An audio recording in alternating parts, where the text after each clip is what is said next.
Yadımdan çıxartdı məni, zaman özü dərdlərlə məni. Dərman olar zaman zaman, mən mələk bilirdim onu. Sən demə geyinib o donu, mən nə biləydim ki mələk. Şeytan olar zaman zaman, o məni tənha qoyub gedir. Peşman olar zaman zaman, bəlkə biraz peşman olur.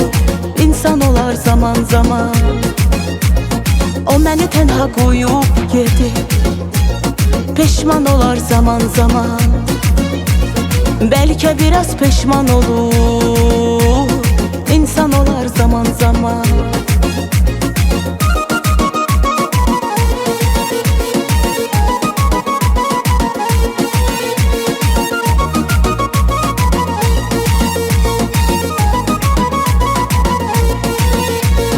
Ömür yoxdur rahat mənə, silindi hər saat mənə.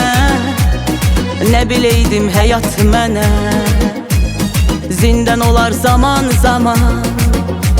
Mən mələk bilirdim onu, sən demə geyinib o donu. Mən nə biləydim ki mələk, şeytan olar zaman zaman. O məni tənha qoyub gedir, peşman olar zaman zaman. Bəlkə biraz peşman olur, insan olar zaman zaman.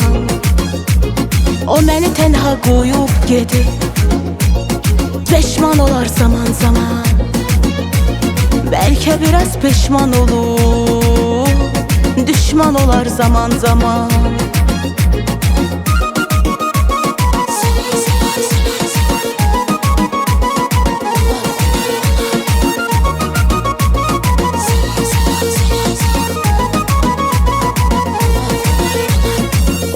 Olanlar əksinə, zaman işlədi tərsinə.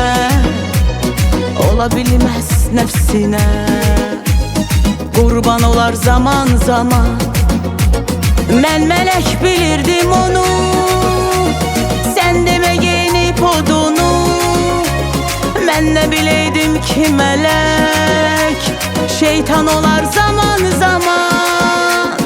O məni tənha qoyub gedir, peşman olar zaman zaman. Bəlkə biraz peşman olur, insan olar zaman zaman.